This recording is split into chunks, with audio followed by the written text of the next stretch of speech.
नमस्कार, मैं आपका माधव पांडे।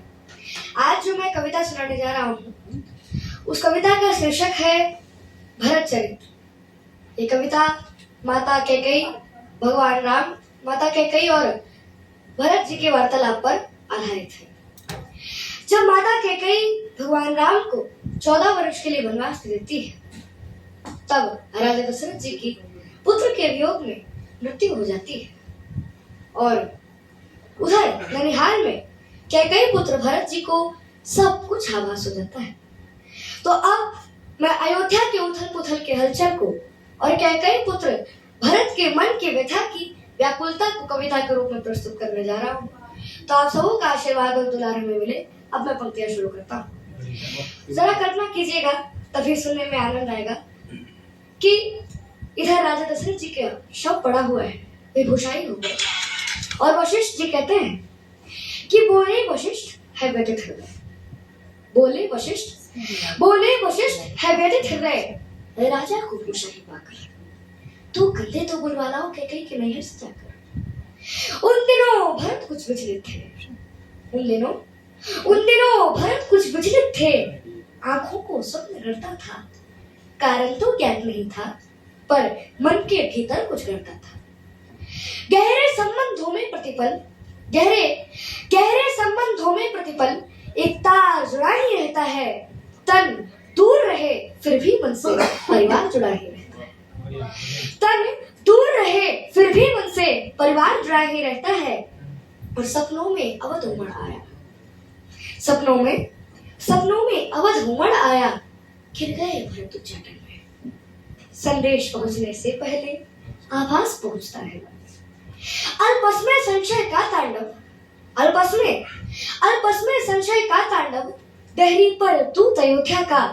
अरे सूखे पत्ते सा कांप गया वो भावुक अयोध्या का। अरे सूखे पत्ते सा कांप गया वो भावुक अयोध्या का। और अनुमान किया कैकेयी पुत्र ने सहयोग नहीं है साधारण।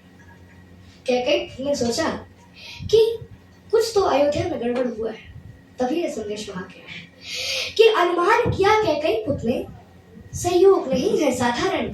पहले तो पूछा कुशल क्षेम, फिर पूछा आने का कारण।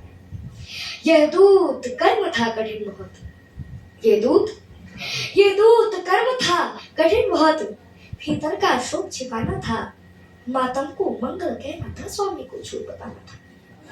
घर नगर चतुर्दिक मंगल है, घर नगर चतुर्दिक मंगल है, यह बात अधर जब कहते थे, पिंडलियां कंपन करती थी, आंसू भीतर को बहते थे। हे राजकुंवर, गुरु आज्ञा से आया हूं तुम्हें बुलाने को।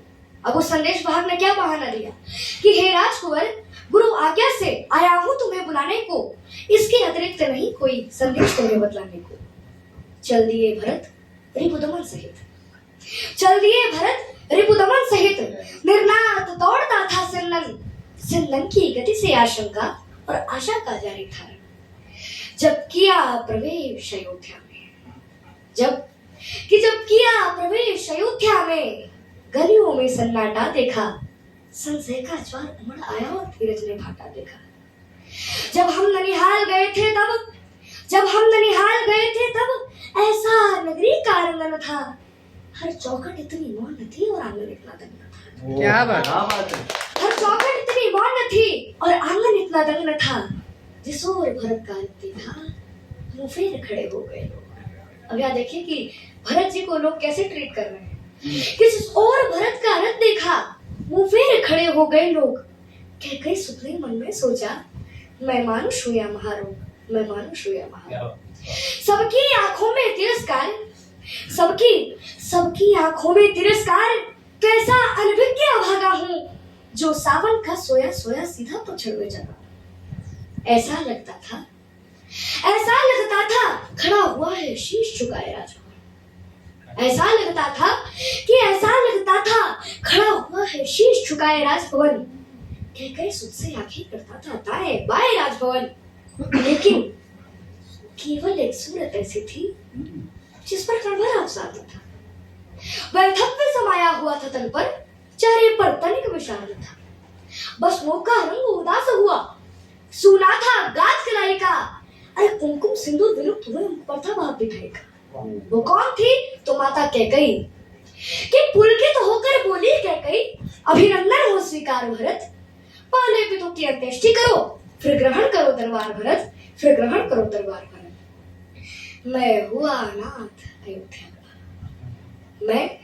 मैं हुआ अनाथ अयोध्या का, सूरज यमपुर में डूब गया, और ऐसे में माँ का उत्सव देखकर हृदय व्रत का हो गया।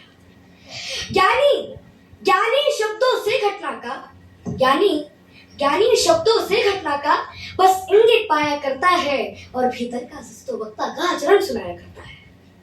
भीतर का सच तो वक्ता का आचरण सुनाया करता है, और आश्चर्य अक्षुध होकर टूटा, पीड़ा क्रोधित हो चीख पड़ी, अरे माँ को हर्षित क्यों करती है कुल की ऐसी शोक खड़ी। बोले माँ ओझा लगता है, बोले माँ ओझा लगता है, यह तेरा हर्ष प्रफुल्लित मन, अरे तूने ही तो नहीं दे दिया इस महाशोक को आमंत्रण। उन्माद परे रखकर संभली, उन्माद परे रखकर संभली, वात्सल्य उड़ने लगी त्रिया, सुख की आंखों में घृणा देख बाहें सिकोड़ने लगी थी।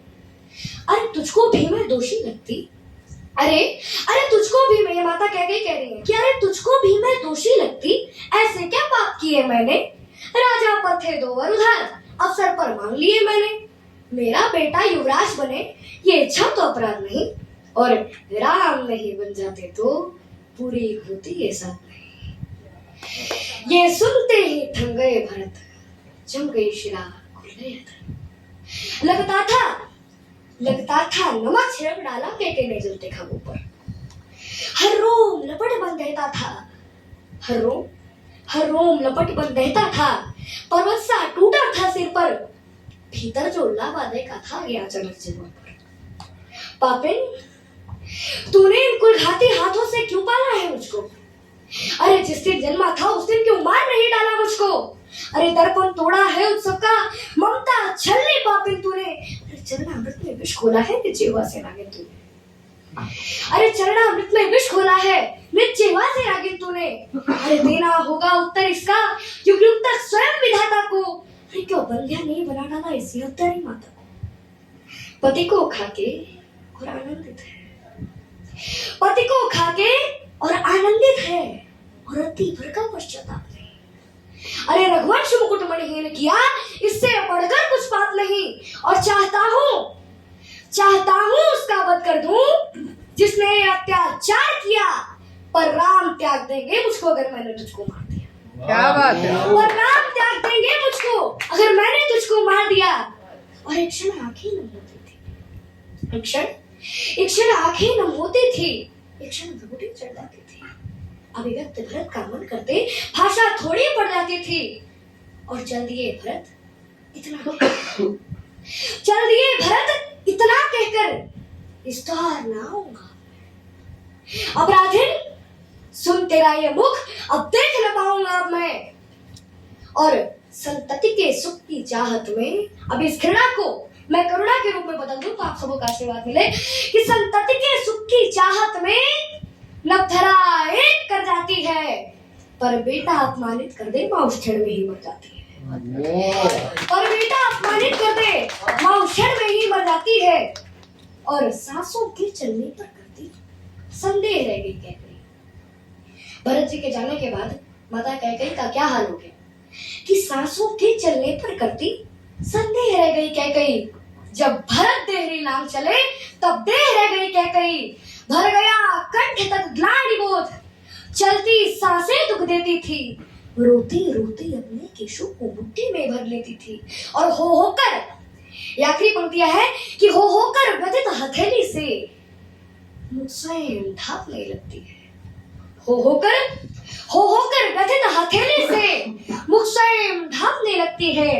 अरे उसका दुख वर्णन करने में लेखनी कांपने लगती है, उसका दुख वर्णन करने में